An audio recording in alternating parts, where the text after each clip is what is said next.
चलो जय जिनेंद्र। आज का लेक्चर शुरू करेंगे। कल जो टॉपिक हमारा चल रहा था, ईशान इंद्र का उत्पन्न होना, दूसरे ईशान कल्प में उनका उत्पन्न होना, वो जैसे ही उत्पन्न हुए तुरंत उनके जो जैसे ईशानेंद्र उत्पन्न हुए, उनके बाकी देव देवी उनके पास आए, क्योंकि इंद्र उत्पन्न हो चुके हैं। तो देव देवियों का व्यवहार होता है कि आकर उनकी सलामी करे या उनकी आज्ञा का पालन करे, अपने इंद्र का वो स्वागत करे। तो सब आए और उन्होंने बताया कि आपका यहाँ जन्म हो चुका है, लेकिन आपके मृत शरीर की वो बलिचंचा नगर के असुर कुमारों ने बहुत ही बुरी हालत की है। तो जैसे ही उन्होंने देखा, उन्होंने भी अपनी अवधि ज्ञान से देखा, तो देखा कि वो जो ताम्ली तापस थे उसके शरीर को, उसके मृत शरीर को जो बलिचंचा नगर के जो असुर कुमार देव देवी थे, उन्होंने उठा के कहीं पूरे नगर में घसीटा था और उठा के कहीं कोने में पटक दिया था। तो उनको तुरंत क्रोध आ गया और बिल्कुल गुस्से के साथ जैसे ही उन्होंने नीचे दृष्टि की, नीचे यानी कि बलिचंचा नगर में जैसे उन्होंने दृष्टि की, तो उनके प्रभाव से, दिव्य प्रभाव, भाई ईशान इंद्र है, दूसरे देवलोक के स्वामी है, कम से कम 2 जम्बूद्वीप से अधिक जगह के जितनी योजन के ऊपर उनका प्रभुत्व होता है। तो जैसे ही उन्होंने नीचे दृष्टि की तो उनकी आँखें दिव्य प्रभाव से अंगार, मुरमुर यानी कि भस्म जैसे अग्निकण, राख और तपे हुए तपे के समान उनकी दृष्टि से, उनके दृष्टिपात से वो जो बलिचंचा नगरी है वो बिल्कुल ऐसी हो गई, अंगारों से तपती हुई। फिर भस्मकण, अग्निकण उस पर गिर रहे हैं और राख, जैसे कोई चीज़ जल जाए और राख उड़े, ऐसी स्थिति हो गई है बलिचंचा नगर की। नगरी के लोगों ने देखा कि ये अग्नितुल्य नगरी तप रही है, क्योंकि ईशान इंद्र को क्रोध आया है। तो ऐसी स्थिति में उन्होंने वो सब असमर्थ हो गए। देवराज ईशान की उस दिव्य देवर्धि और दिव्य देवद्युति, देवानुभाव, दिव्य तेजोलेश्या वो सहन नहीं कर पाए। जो बलिचंचा नगर के देव देवी हैं वो इसको सहन नहीं कर पाए और दौड़ के उन्होंने ईशान इंद्र के पैर पकड़ लिए। वो उनके नगर में, मतलब वहाँ से ही वो परिउपासना करने लगे विनय पूर्वक, और ईशान इंद्र की वो आदर करने लगे। आदर करते हैं, मान देते हैं और परिउपासना करते हैं, क्षमा मांगते हैं, माफ़ी मांगते हैं और उनको वंदन करते हैं वहीं पे रहते रहते। तब ईशान इंद्र ने उनको माफ़ किया, शांत हो गए वो, और बलिचंचा नगरी के लोगों को उन्होंने मुक्त कर दिया, माफ़ कर दिया। तो ये स्थिति थी। अब यहाँ तो देवराज जो शक्रेंद्र है उनका जन्म हो चुका है, उन्होंने यहाँ उत्पत्ति ले ली है। अब बलिचंचा नगर की बात होगी, क्योंकि वहाँ भी इंद्र का उत्पन्न होना बाकी है। बराबर समझ में आया कल क्या स्टोरी हुई थी वो? हाँ। तो अब वो भी स्थिति देखेंगे। अब ईशान इंद्र उत्पन्न हुए तो यहाँ क्या हुआ वो भी देखेंगे। अब वो शांत हो चुके हैं और देवेंद्र देवराज ईशान, शक्र देवेंद्र देवराज ईशान के साथ क्या वार्तालाप करने में समर्थ है, ऐसा गौतम स्वामी ने प्रश्न पूछा। फिर से मैं बोल रही हूँ, फिर से सुनिए कि देखिए, अब 2 देवलोक हैं, सौधर्मेंद्र और ईशान इंद्र। तो सौधर्मेंद्र है वो शक्र है और ईशान इंद्र है वो ईशान है। ठीक है, दोनों के नाम अलग है। ये शक्रेंद्र है, ये ईशान इंद्र है। तो अब यहाँ दोनों की स्थिति चल रही थी। दोनों में जो सौधर्म देवलोक के शक्रेंद्र है, उनसे ईशान इंद्र की स्थिति हमेशा थोड़ी ज़्यादा ही बताई है। उनकी शक्ति ज़्यादा ही बताई है, क्योंकि ये पहले देवलोक है, वो दूसरा देवलोक, और दोनों से स्थिति में भी ऊपर नीचे है। तो यहाँ ये प्रश्न किया गया है कि क्या देवराज जो शक्रेंद्र है वो ईशानेंद्र का आदर भी करते हैं और अनादर भी करते हैं? तो परमात्मा कह रहे हैं नहीं, सौधर्मेंद्र ईशानेंद्र का अनादर नहीं कर सकते, क्योंकि वो उनसे उच्च स्थिति में है। क्या ईशानेंद्र सौधर्मेंद्र का अनादर करने में समर्थ है? हाँ, हाँ है, क्योंकि ऊपर की स्थिति में बैठा हुआ इंद्र नीचे की स्थिति के इंद्र का अनादर कर सकता है, वो समर्थ होता है। समझ में आ गया? ये भी मुद्दा कल हुआ था, बराबर। दोनों एक दूसरे से बात करने में भी समर्थ है, दोनों एक दूसरे से बातें करते रहते हैं। और शक्र और ईशान के मध्य ये कार्य करणीय है या ये कार्य करणीय है, ऐसा भी उनके बीच दौरान ऐसा विचार भी वो आपले करते हैं, और एक दूसरे के विचारों को वो आदान प्रदान करते हैं, क्योंकि देव है वो तो खाली विचार से भी उनको मालूम पड़ जाता है। यही तो वैक्रिय अवधि ज्ञान। समझ में आ रहा है वैक्रिय अवधि ज्ञान क्या होता है? हाँ हाँ, वैक्रिय अवधि ज्ञान है। तो हमारे सामने भी अगर देव आके खड़े हो जाए ना, तो हमारी आगे के पीछे की हम क्या सोच रहे क्या नहीं, वो सब परिस्थिति उनको मालूम पड़ जाएगी।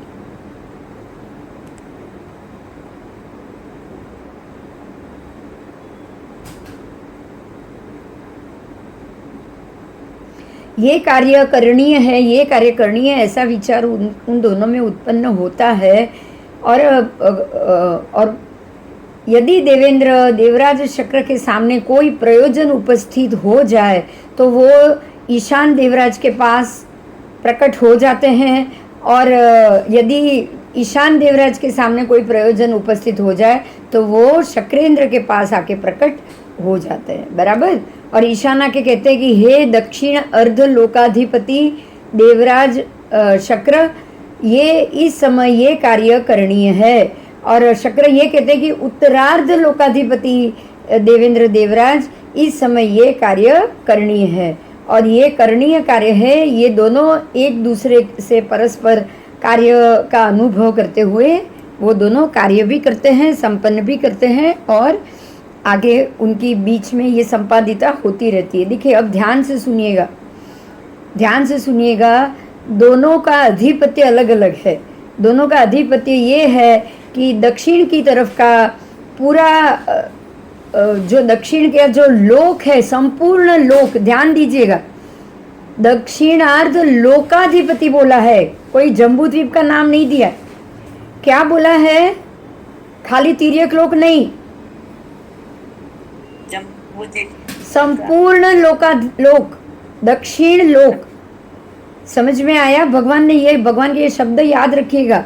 दक्षिण तरफी संपूर्ण लोक, 14 राजलोक के अधिपति है सौधर्मेंद्र, बराबर।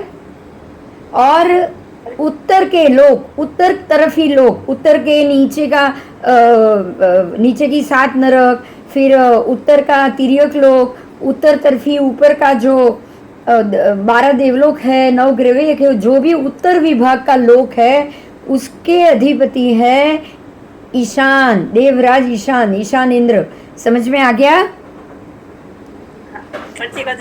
हाँ, मैं फिर से रिपीट कर रही हूँ और आपको बहुत ज़्यादा डिटेल से भी इसको समझाऊंगी कि जो 14 राजलोक है उसमें उत्तर तरफी विभाग पूरा नीचे से लेके ऊपर तक का उसका जो अधिपत्य है वो है सौधर्मेंद्र। पहले देवलोक के हाथ में, पहले देवलोक के इंद्र है सौधर्मेंद्र, और उसका दूसरा नाम है शक्रेंद्र, सौधर्मेंद्र शक्रेंद्र। तो वो उनके हाथ में है। किनके हाथ में? पूरा दक्षिण तरफी सौधर्मेंद्र शक्रेंद्र के हाथ में। और उत्तर तरफी जो 14 राजलोक का विभाग है उसमें उत्तर तरफी देवलोक भी आ गया, उत्तर तरफी तिर्यक लोक भी आ गया, उत्तर तरफी अधोलोक भी आ गया। तो उसका जो अधिपत्य है वो है ईशान इंद्र के हाथ में। अब एक और बात है, उसको भी ध्यान से सुनिए। जैसे कि मेरू पर्वत के नंदन वन हो, फिर भद्रशाल वन हो, सोमनस वन हो या पांडुक वन हो, चारों वनों के दक्षिण विभाग में ध्यान दीजिएगा। मेरू पर्वत के दक्षिण विभाग में चारों वनों में सौधर्म इंद्र का प्रत्येक वन में आवास है, प्रासाद है, महल है। पहले वन में भी सौधर्म इंद्र का मिलेगा, उसके पहले वन में सौधर्म इंद्र के दक्षिण भाग में, दूसरे वन के दक्षिण में भी सौधर्म इंद्र का ही प्रासाद, तीसरे वन के दक्षिण में भी सौधर्म इंद्र का ही प्रासाद, चौथे वन के दक्षिण में भी सौधर्म इंद्र का ही प्रसाद। क्यों पता है? जब भी उनको मेरू के परमात्मा के कल्याण के लिए आना होता है ना, तो मेरू पर्वत पे ये सारी व्यवस्था उनको ही करानी है, सौधर्म इंद्र को ही करानी है। देखिए 14 राजलोक में दक्षिण तरफी जो भी व्यवस्था करनी है, किनको करनी है? सौधर्म इंद्र को ही करनी, सौधर्म इंद्र शक्रेंद्र को ही करनी है। तो जब भी वो सब इनको ये विधि के लिए आना होता है ना, तो वो इसी प्रासाद में रुकते, दक्षिण विभाग के प्रासाद में ही रुकेंगे। और उसी वक्त ईशान इंद्र को भी आना होता है कि नहीं? हाँ। उसी वक्त जब भी परमात्मा का जब भी जन्माभिषेक हो तो ईशान इंद्र को भी आना होता है। और खाली पर एक परमात्मा के नहीं, एक साथ 5-6 परमात्मा का होता है जन्माभिषेक, ये तो पता है ना सबको। हाँ। तो 24 घंटे तक उनको वहां रुकना पड़ेगा। तो 24 घंटे तक तो देव कोई हवा में तो खड़े नहीं रहेंगे ना, नहीं। इंद्र है वो। तो जब भी तब उसी वक्त जब ईशान इंद्र भी आते हैं तो वो दक्षिण तरफी, उत्तर तरफी, दक्षिण में सौधर्म इंद्र का वास होता है, शक्रेंद्र सौधर्म इंद्र का, ईशान इंद्र का जो वास है वो उत्तर तरफी 14 राजलोक में, उत्तर तरफी मेरू के चारों वन में ईशान इंद्र के ही आवास और महल होते हैं। समझ में आ गया? हाँ। तो ऐसा नहीं होता है कि भाई इंद्र आया, कोई भी इंद्र आया तो वो दक्षिण में रहेगा, तो दक्षिण वाला इंद्र उत्तर में भी आ सकता है, उत्तर वाला इंद्र दक्षिण में भी, ये पॉसिबल नहीं है इंद्रों में। यहाँ तक के तिर्यक लोक में अगर कोई जंगल भी होगा ना तो सिंह को वनराज माना है, बराबर? तो उसके एक सिंह के एरिया में दूसरा सिंह भी नहीं आता है, कभी नहीं आएगा। दूसरा सिंह अपना दूसरा एरिया लेके बैठेगा। तो जब सिंह में ऐसा होता है तो देव में तो स्वाभाविक है ना, होना चाहिए, होना ही चाहिए। राजा में भी ऐसा होता है तिर्यक लोक में कि एक अधिपति राजा के वहां दूसरा राजा आके दखलगिरी नहीं करेगा, या तो उसको हराने के लिए आएगा या फिर उसका आधिपत्य को स्वीकार करने के लिए आएगा, बराबर? हाँ, तो ऐसे ही इंद्रों में भी होता है। फिर से एक बार लास्ट बार बोल रही हूँ, उत्तर विभाग में ईशान इंद्र, दूसरे देवलोक के देव, ईशान देवलोक के देव उत्तर विभाग में पूरे उत्तर विभाग का अधिपत्य करेंगे 14 राजलोक का, और दक्षिण विभाग में सौधर्म इंद्र शक्रेंद्र जो पहले देवलोक के इंद्र है उसका अधिपत्य रहेगा, बराबर? क्लियर? क्लियर। आओ, ये परमात्मा के शब्द है, लोक के अधिपति बोला है, उत्तर लोक के अधिपति, ठीक है? खाली जम्बूद्वीप, खाली तिर्यक लोक ऐसा नहीं, संपूर्ण उत्तर लोक, 14 राजलोक में उत्तर विभाग। समझ में आ गया? हाँ। तो अब आप सोचिए कि जो नीचे के जो असुर कुमार के उत्तर के जो भी बल इंद्र और सारे जो धर्मेंद्र और सब इंद्र है, उनको उनके सरेंडर रहना पड़ेगा कि नहीं? रहना ही पड़ेगा। और ऊपर ऊपर के देवलोक वाले के भी सारे जो इंद्र है उनको भी उनको सरेंडर रहना ही पड़ेगा ना? हाँ। उनको भी रहना पड़ेगा, क्योंकि ये तिर्यक लोक के सबसे नजदीक देवलोक है इनका, इसलिए इनका अधिपत्य संपूर्ण 14 राजलोक के उत्तर विभाग और दक्षिण विभाग पे ये दोनों इंद्रों का रहेगा, ठीक है? हाँ। अभी गौतम स्वामी ने पूछा क्या ये दोनों, अब देखो 2 देवराज है, एक शक्रेंद्र एक ईशान इंद्र, अब दोनों मिलके पूरे 14 राजलोक के उत्तर दक्षिण विभाग को संभाल रहे हैं, दोनों मिलके सभी परमात्मा के कल्याणकों के ऊपर आकर वो अष्टानी का महोत्सव करेंगे या फिर उनके कल्याणक महोत्सव करेंगे, तो दोनों में कभी भी वाद विवाद ना हो, ये पॉसिबल है क्या? नहीं। पॉसिबल है ना? वाद विवाद हो सकते हैं ना? हो सकता है। हाँ, हो सकता है। तो गौतम स्वामी ने पूछा कि क्या देवराज शक्र और ईशान, देवराज ईशान के मध्य में कभी विवाद उत्पन्न होते हैं क्या? तो भगवान कह रहे हाँ होते हैं। तो गौतम स्वामी ने पूछा कि अगर वो दोनों में झगड़े हो जाए तो कौन सुलझाता है? कौन सुलझाता है? तब भगवान कहते हैं कि गौतम, ऐसे समय में वो देवेंद्र, देवराज, शक्र और ईशान दोनों सनत कुमार की मानसिक स्मृति करते हैं। किनकी? तीसरे देवलोक के इंद्र की। अच्छा। वो लोग अपनी मानसिक स्मृति में जैसे ही याद करेंगे सनत कुमार को, ऐसे सनत कुमार उनके मानसिक स्थिति से याद करते ही उनको मनोगत संकल्प हो जाता है और वो उनके प्रॉब्लम को सॉल्व उधर बैठते बैठते ही देखकर जान लेते। समझ में आया? तो मानसिक स्मृति करने पर शीघ्र ही वो तुरंत प्रकट हो जाएंगे। ये देवलोक में ऐसी बात है, आप इनको याद करो और वो आपके सामने प्रकट हो जाए, क्योंकि आपकी मानसिक स्मृति पे देवों का कब्जा होता है। तो वो अपने देवों के भी मानसिक स्मृति पे उनका कब्जा होगा कि नहीं? होगा ही होगा। तो मानसिक स्मृति करने पे शीघ्र ही वो सनत कुमार देवराज है, जो तीसरे देवलोक के इंद्र है, वो तुरंत वो या देवराज शक्र या ईशान इंद्र उनके सामने वो प्रकट हो जाते हैं। और वो जो कहते हैं तीसरे सनत कुमार देवेंद्र जो कुछ भी कहेंगे उनको ये दोनों को मानना ही पड़ेगा। समझ में आया? उनकी आज्ञा को इनको शिरोधार्य करना ही पड़ेगा। उनकी आज्ञा, उनकी सेवा, उनका उपपात, उनका आदेश, उनका निर्देश, सबका उनको पालन करना पड़ेगा। बराबर? बराबर। मजा આવી ગઈ ને? જાણીને કેવી મજા આવી ગઈ? બોલો, આખી વ્યવસ્થા ખબર પડી ગઈ તમને? तो देवेंद्र, देवराज, सनत कुमार। अब सनत कुमार की बात की, क्योंकि वो अब ये दो देवलोक की बात खत्म हो गई, अब ऊपर के देवलोक पे जा रहे। तो सनत कुमार क्या भव सिद्धिक है? पहला ही प्रश्न गौतम स्वामी का कि क्या वो मोक्ष जाने के योग्य है? भव सिद्धिक है, अभव सिद्धिक है, सम्यक दृष्टि है, मिथ्या दृष्टि है, परित संसारी है, अनंत संसारी है, सुलभ बोधिक है, दुर्लभ बोधिक है, आराधक है, विराधक है, चरम है या अचरम है? देखो कितने सारे सवाल हो गए, सब पूछ लिया गौतम स्वामी ने, सब कुछ पूछ लिया। तो क्या ये सब कुछ है? तो बनते ये किस अपेक्षा से कहा जा रहा है?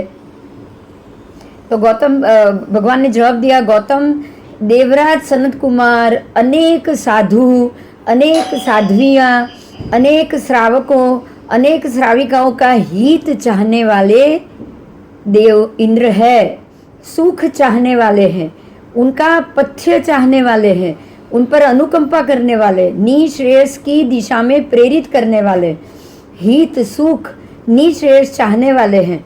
गौतम, इस अपेक्षा से देवराज सनत कुमार भव सिद्धिक है, मतलब वो भव्य जीव है, वो अभवी जीव नहीं है। कोई भी अभवी जीव ऐसे कोई भी इन देवलोक के इंद्र बनने योग्य होते ही नहीं है। यहाँ ये ध्यान दीजिएगा, बात समझ में आई? हाँ। अगर कोई इंद्र बना कोई जीव, तो समझ लेना कि ये कभी भी अभवी नहीं हो सकता, क्योंकि उनको सबका श्रेय चाहना है। बराबर? वो सम्यक दृष्टि है, वो कभी मिथ्या दृष्टि नहीं होते। मिथ्या दृष्टि होते तो वो भगवान की किसी भी कल्याणक उसमें जाते ही नहीं। बोलो, जाते क्या? इससे भी मालूम पड़ जाता है कि ये सम्यक दृष्टि ही होते हैं इंद्र सारे। बराबर? उसके बाद वो परित संसारी है। परित यानी कि अब इनका संसार परिमित हुआ है, मतलब नियत हो चुका है। अब इनका संसार ज्यादा नहीं है, अनंत संसारी नहीं है। अनंत संसारी तो वही होगा जो अभवी है। बराबर? तो ये अभवी नहीं है, ये सुलभ बोधिक है, ये दुर्लभ बोधिक नहीं है, और ये आराधक है, ये विराधक नहीं है। ये विराधक नहीं है, ये आराधक है। अब ये चरम है, अचरम नहीं। समझ में आ गया? ये कभी भी मोक्ष जाएंगे, ये कभी भी इनका जो संसार है वो घट चुका है, नियत हो चुका है, परिमित हो चुका है, और ये सम्यक दृष्टि है, और ये भव सिद्धिक है। जीव भवांतर में ये मोक्ष जाएंगे। ठीक है? अब सनत कुमार की बात है। उनकी स्थिति कितने समय तक की है? 7 सागरोपम। सोचो आप, ये 2 सागरोपम की आयु थी इनकी, सनत कुमार की 7 सागरोपम की आयु। और ये आयु भव आयु क्षय, भोग क्षय और स्थिति क्षय होते ही तीनों चीज साथ में क्षय होगी, भोग क्षय भी, आयु क्षय भी और स्थिति क्षय भी।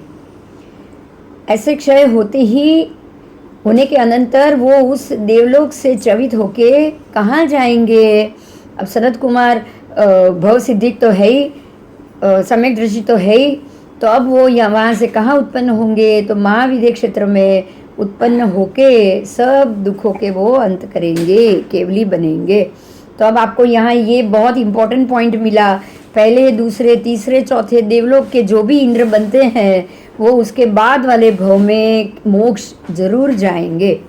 समझ में आ गया? आज ये बहुत अच्छी बात जानने को मिली। देवलोक के इंद्र की बात है, इसलिए उसके भवनपति की बात यहाँ ऐसी नहीं मानी जाएगी कि ये दूसरे ही भव में मोक्ष जाएंगे। बराबर? दूसरा उद्देशक, पहला उद्देशक समाप्त हुआ। पहले उद्देशक में आपने ये पहले देवलोक, दूसरे देवलोक, तीसरे देवलोक, 3 देवलोक तक की विगत जानी। बराबर? हाँ, अब दूसरे उद्देशक में चमर आ रहा है भगवान को वंदन करने के लिए। तो चमर आए हैं और वो परमात्मा को वंदन कर रहे हैं। आओ। चमरेंद्र, असुर राज चमरेंद्र चमरचंचा राजधानी की सुधर्मा सभा में चमर सिंहासन पर बैठे हैं, 64,000 सामानिक देवों से परिवृत। कितने? उनकी राजधानी में वो 64,000 देवों से परिवृत है। आप सोचो कि ये असुर कुमार की भी रिद्धि सिद्धि कितनी, आप सोच सकते हो? बोलो। अब पुण्य कहाँ खर्च करना है? अब समझ में आ रहा है? तो और परिवृत थे वो, वहाँ से ऊपर आए 64वें सामानिक देवों के साथ।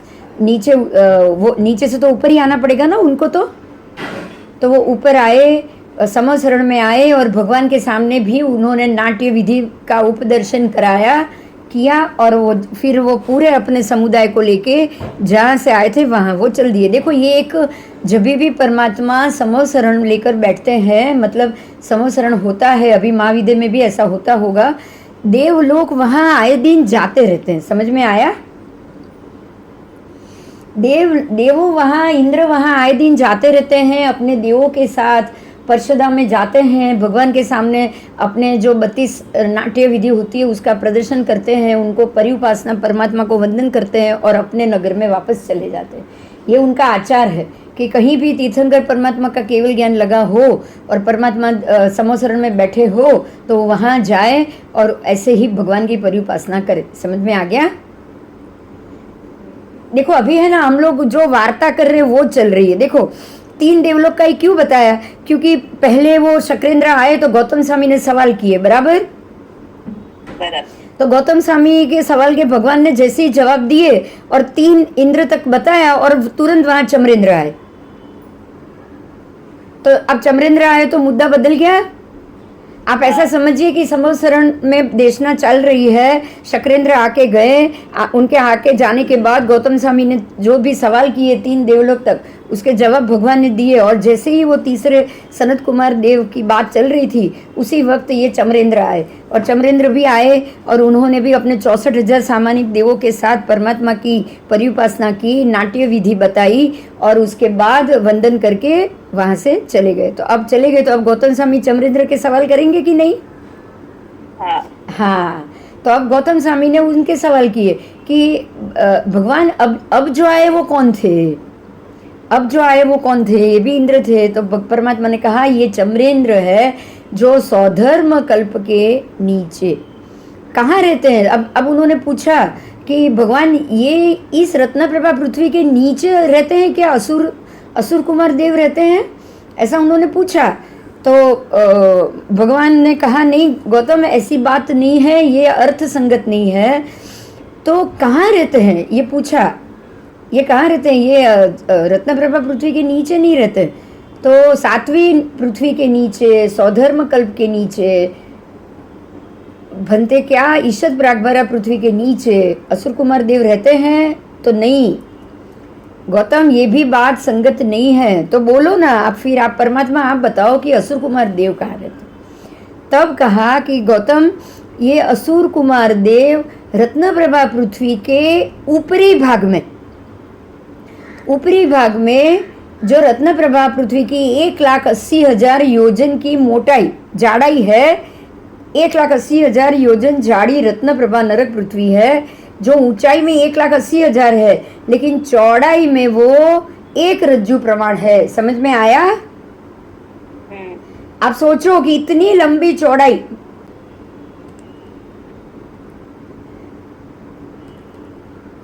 रत्नप्रभा पृथ्वी की, देखिए ये ऊपर दिख रहा है आपको, प्लेट दिख रहा है आपको, देखो बढ़िया जवाब मिल गया। देखो ये दिख रही है ऊपर, लकड़ी की प्लेट दिख रही है मेरे पीछे ऊपर, हाँ बराबर ऐसी है रत्नप्रभा नरक पृथ्वी, दिख रही है ना ऊपर? हाँ हाँ, तो देखो जाड़ाई एक समान है, 1,80,000 बराबर, बराबर। जाड़ाई इतनी है और चौड़ी कितनी? एक रज्जू। तो ऐसा ही होगा ना उसका आकार, जो ऊपर दिख रही है ना लकड़ी की प्लेट, ऐसा ही होगा। तो ये जो 1,80,000 ऊंचाई वाली है, जाड़ाई बोलो या मोटाई बोलो, ये जो ऊंचाई जो उसकी 1,80,000 है, उसके इसी के ऊपरी भाग में, कहाँ? ऊपरी भाग में। हाँ, ये पृथ्वी में असुर कुमार देव रहते हैं। उसके ऊपरी कहाँ रहेंगे वो मैं बताऊंगी, लेकिन ये रत्नप्रभा नरक पृथ्वी की 1,80,000 की मोटाई के अंदर असुर कुमार देव रहते हैं, बराबर? क्योंकि उसके अलग अलग विभाग में अलग अलग देव आएंगे, इसीलिए जब उसका डिस्क्रिप्शन आएगा पूरा तब हम जानेंगे। लेकिन अभी आप इतना जान लो कि वही 1,80,000 की जो उसकी जो ऊंचाई है ना, उसी के अंदर असुर कुमार देव रहते हैं। आओ, और वो दिव्य भोग भोगते रहते हुए वहाँ दिव्य भोगों का भाग करते रहते हैं, इधर उधर आते जाते रहते हैं, और नीचे से ऊपर तिरछा लोक में तो वो बार बार आ जाते हैं। सारे असुर कुमार, नाग कुमार, मेघ कुमार, सब उनको बहुत अच्छा लगता है, वो लोग बार बार ऊपर आ जाते हैं, बराबर? अब वो कैसे गति करते हैं, ये ध्यान में लेने जैसी बात है। हर एक देव, नीचे के जो असुर कुमार, व्यंतर, वाण व्यंतर देव कहाँ कहाँ तक जा सकते हैं, ऐसे आपको याद नहीं रहेगा, लेकिन जब भी याद, ये इसमें वीडियो में आ जाएगा, तो आपको जब भी चाहिए आप उसमें से जान सकते हो। मैं बोल रही हूँ, ध्यान से सुनिए। असुर कुमार देवों की गति का विषय नीचे के लोक में है। कहाँ पे है? नीचे के लोक में है। तो कहाँ तक है? तो उनकी गति का विषय नीचे 7वीं नरक पृथ्वी तक है। देखो वो पहली नरक पृथ्वी में तो वो रहते ही है, तो 1 से लेके 7 तक वो जा सकते हैं। ये पूरा जो एरिया है यहाँ आपको जो ऊपर दिख रहा है, ऊपर से लेके नीचे तक ये रत्नप्रभा नारकी है, पर वहां से लेके 7 तक नीचे तक आएगी ना, जहां तक मैं हूँ वहां तक, तो वो 7वीं नरक पृथ्वी तक जा सकते। असुर कुमार रहते हैं वो पहली नरक नारकी रत्नप्रभा पृथ्वी के अंदर, और वो 7वीं नारकी तक वो आसानी से आ जा सकते, ठीक है? तो वो असुर कुमार देव जाते हैं, उनकी गति 7 तक है, लेकिन वो तीसरी नरक गति तक ही वो जाते हैं। समझ में आ रहा है? देखिए भगवान, मैं फिर से मैं बोल रही हूँ, ध्यान से सुनिए, भगवान क्या कह रहे हैं। उनकी शक्ति तो है वो 7वीं नरक पृथ्वी तक जाए, लेकिन वो तीसरी तक ही गए हैं आज तक, और तीसरी तक ही जाएंगे, उससे आगे वो नहीं जाएंगे, बराबर?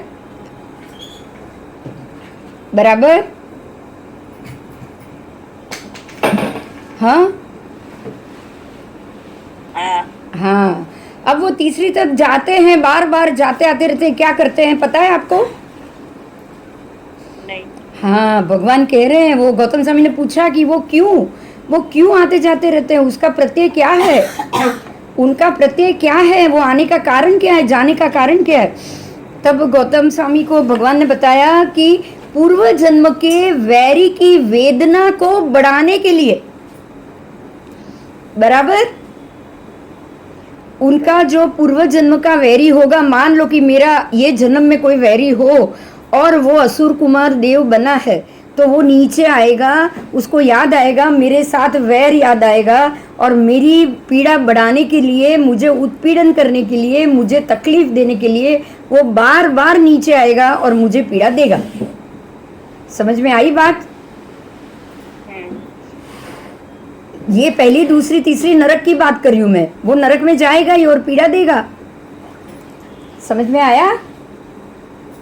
हाँ, तो वो उनको याद आ जाता है ये मेरा पूर्व जन्म का वैरी है, और वो 3 नरक पृथ्वी तक जा सकते हैं, वहां तक उनका अवधि ज्ञान है, वो वहां तक जा सकते हैं। तो वो आ जाते हैं और वो जो वैरी है उसको मारते हैं, कूटते हैं, टुकड़ा करते हैं, मर्जी आए उतना कटते पीटते हैं, और उसके बाद वो वहां से चले जाए। बार बार आएंगे, बार बार पीड़ा देंगे, बार बार आएंगे, बार बार।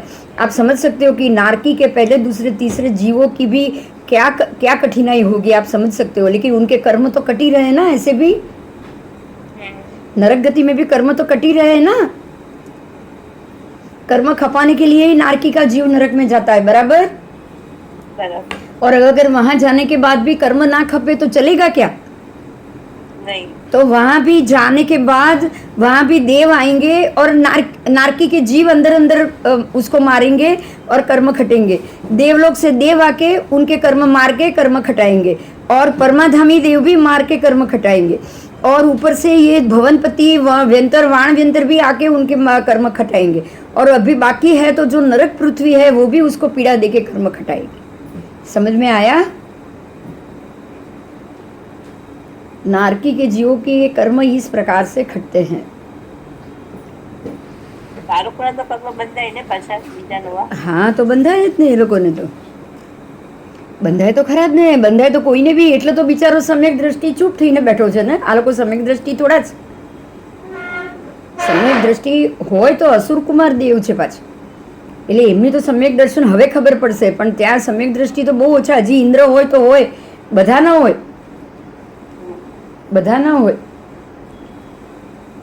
હજી હોય તો ઇન્દ્ર હોય પણ બધા ના હોય. શું? चलो आओ आओ. तो अब ये तिरछे कहाँ तक जाते? देखो नीचे मालूम पड़ गया, बराबर. भगवान सब दिशा बताएंगे. नीचे 3 नरक तक, साइड में तिरछा लोक में असंख्य द्वीप समुद्र तक वो जा सकते हैं, लेकिन वो सिर्फ नंदीश्वर द्वीप तक ही जाएंगे. बराबर. सिर्फ 8वां नंदीश्वर द्वीप, वो उधर तक ही गए हैं और वहां तक ही जाएंगे. तो वो कहाँ तक जा सकते हैं उसको हम नहीं देखेंगे. जाने की शक्ति उनकी हर जगह, लेकिन वो जाएंगे कहाँ तक वही याद रखेंगे. बाकी हमको याद ही नहीं रखना. आपको इतना याद रहना चाहिए कि भाई असुर कुमार है तो नंदीश्वर द्वीप तक तो ये जरूर जाएंगे. और नंदीश्वर द्वीप तक क्यों जाएंगे? क्योंकि असुरेंद्र को नंदीश्वर द्वीप जाके परमात्मा के कल्याण महोत्सव करना होता ही है. अष्टानिका महोत्सव सारे नंदीश्वर द्वीप में ही होते हैं ना. हाँ. तो वहां तो 64 के 64 इंद्र और उनका सारा जो उनके सारे सामानिक देव है, उनको तो जाना ही पड़ेगा ना. हाँ, नंदीश्वर द्वीप में अष्टानिका महोत्सव करने के लिए तो 64 इंद्र ही जाएंगे, बाकी तो कोई जाने वाले है नहीं. तो 64 इंद्र में असुर कुमार भी आ गए, भवनपति भी आ गए, वंतर वाण वंतर के भी आ गए. तो ये सब लोग नंदीश्वर द्वीप तक तो जरूर जाएंगे. बराबर. तो तीर्छा में नंदीश्वर द्वीप तक. और ऊर्ध्व में क्यों जाएंगे? ऊर्ध्व में कितनी, आप तीनों गति को याद रख लो. ऊर्ध्व में तो वो चाहे कहाँ तक भी जा सकते हैं, लेकिन वो स्वधर्म देवलोक तक ही जाएंगे. बराबर. वैसे तो वो कहाँ तक जा सकते हैं? 12वें देवलोक तक, उससे आगे नहीं, उससे आगे नहीं. पर वो कभी गए ही नहीं है. वो कहाँ तक जाएंगे? खाली स्वधर्म देवलोक तक. इसलिए असुर कुमार या जो भी भवनपति है खाली पहले देवलोक तक जा सकते हैं, उससे ऊपर नहीं. क्लियर हुआ? हाँ. तो अब ध्यान से सुनिए. वो बलिंद्र, बलि चंचा नगरी वाले देव, असुर कुमार देव और उनका जो समुदाय था, वो ईशान इंद्र तक तो जाएंगे ही नहीं ना. वो नीचे से ही उनकी विनंती की होगी ना उन्होंने. हाँ. ऊपर तक तो गए ही नहीं होंगे ना. नहीं. हाँ, शक्रेंद्र तो दूसरे देवलोक में है, तो वहां तो जाने का सवाल ही नहीं है। हाँ, तो खाली सौधर्मेंद्र तक ही ये जा सकते हैं, सौधर्म कल्प तक ही। और अगर ये दोनों साथ में होते तो सौधर्म ईशान दोनों बताते ना भगवान। ध्यान से सुनिए, सौधर्म ईशान दोनों बाजू बाजू में नहीं है। क्यों? अगर होते तो वो वहां भी जा सकते कि नहीं? हाँ ऊपर नीचे है तभी वो सौधर्म तक जा सकते हैं, ईशान तक नहीं जा सकते। क्लियर हुआ? हाँ आपको बार बार ये पाठ मिल रहा है कि सौधर्म ईशान ऊपर नीचे है, मिल रहा है ना? हाँ अगर ये ऊपर नीचे है तभी खाली सौधर्म तक ही ये जा सकते हैं। अगर ये पास पास दोनों होते तो इनका तो देखिए, असुर कुमार तो पूरे एक रज्जू तक फैले हुए हैं ना नरक में। तो नरक में तो रत्न प्रभा नारकी तो पूरे एक रज्जू तक फैली हुई है, तो असुर कुमार देव और उनके आवास तो एक रज्जू तक फैले हुए होंगे। उनको तो एक रज्जू से ऊपर जाना है, तो वो तो ऊपर जाके सौधर्म देवलोक भी तो एक रज्जू तक फैला हुआ है, बराबर। तो अगर दक्षिण में सौधर्म और उत्तर में ईशान होता ना, तो उस तरफ के उत्तर वाले जो असुर कुमार है वो आराम से ईशान में चले जाते कि नहीं? जा सकते थे। इसीलिए क्लियर हो रहा है आज, बिल्कुल क्लियर हो रहा है कि पूरा सौधर्म देवलोक पूरा का पूरा एक रज्जू में उत्तर दक्षिण पूर्व पश्चिम मात्र सौधर्म है, ईशान उसके ऊपर ही है, बराबर। अभी एकदम क्लियर हो गया, क्योंकि ये लोग खाली सौधर्म तक ही जा सकते हैं, पहले देवलोक तक, दूसरे देवलोक तक ये नहीं जा सकते। तो फिर उत्तर तरफी ईशान वाला हो या दक्षिण तरफी ईशान वाला हो, सौधर्म तक वो जरूर जाएंगे। अधिपत्य की बात अलग है, लेकिन देवलोक पूरा है सौधर्म उत्तर दक्षिण पूर्व पश्चिम पूरा एक रज्जु ત્રસનાડી ગોલાઈ में है, बराबर। બહુ મજા આવી આજે, બહુ સરસ જવાબ મળી ગયો।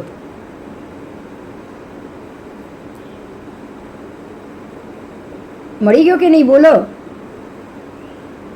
હા મને તો બહુ સંતોષ થયો આજે, બહુ સરસ જવાબ મળી ગયો। તમને બધાને શું લાગ્યું બોલો? કોઈ બોલતું નથી? મને તો બહુ મજા આવી। બહુ મજા આવી। બીજા બધા ક્યાં છો?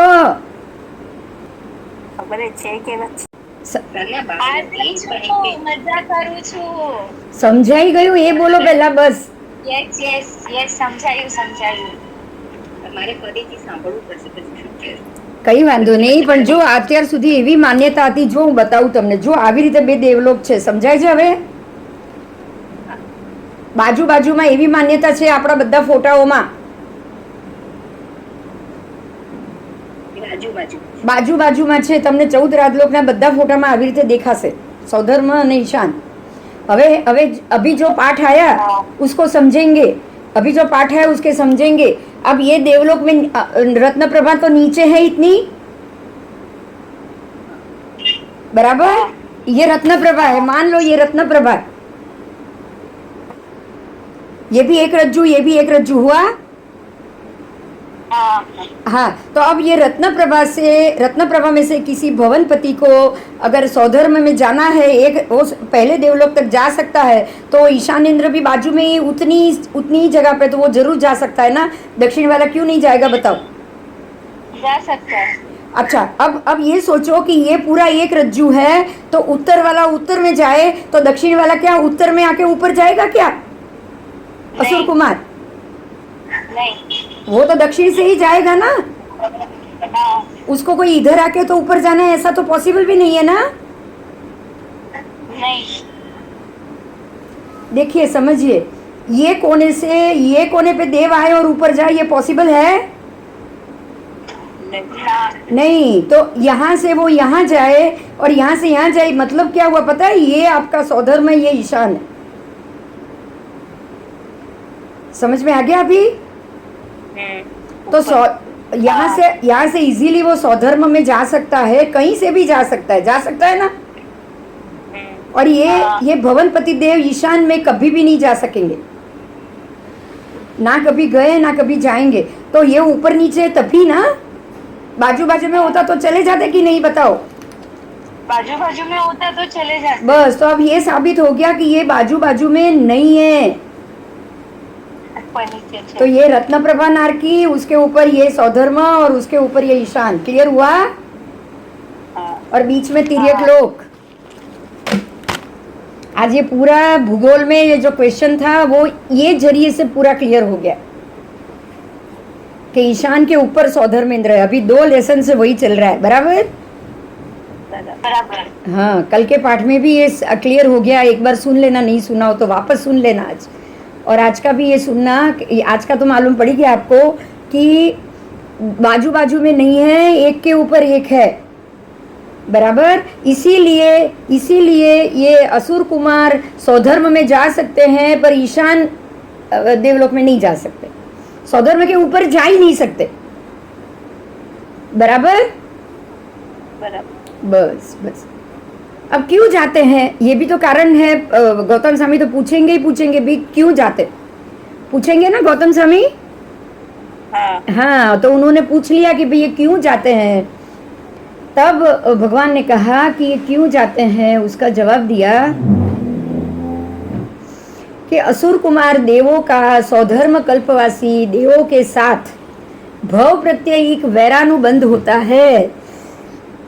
जैसे उनको नीचे के सभी देवों से वैर होता है, नरक के जीवों से भी वैर होगा, तिर्यक लोक में भी लोगों से वैर होगा, ऐसे देवलोक में भी वैर होगा कि नहीं? होगा। तो ये वैर के कारण, उनके ऐसे वैर भाव के कारण वो वहाँ जाते हैं और जाकर उनकी जो भी देवियाँ होती है ना उनके साथ उनको उठा के वो नीचे आ जाते हैं और गुस्सा दिलाते हैं इस प्रकार से। कैसे? तो वो उनकी देवियों को उठा के नीचे ले आएंगे, दूसरा देवियों के साथ वो भोग करेंगे। जैसे हम किडनैप बोलते हैं ना, देवी को उठा के, जैसे रावण कैसे लेकर आया था सीता को। हाँ, तो इस तरह ये लोग भी वहाँ से उनको उठा के ले आएंगे और इस प्रकार से भोग करेंगे और वो देवों को ऐसे परेशान करेंगे। और विशाल शरीर का निर्माण करते हैं। ये असुर कुमार देव उनको डराते हैं। दूसरा, सौधर्म देवलोक के देवों को डराएंगे। कैसे डराएंगे? तो वो बिल्कुल अपना बड़ा शरीर बनाएंगे। कैसे करेंगे? शरीर को विशाल करेंगे, बड़ा सा शरीर बनाएंगे और डराएंगे। उसके बाद बड़ा सा वो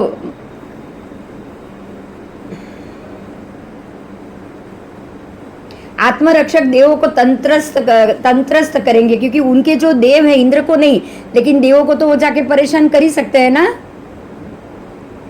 हाँ, तो वो उनके देवों को भी जाके परेशान करेंगे। आओ।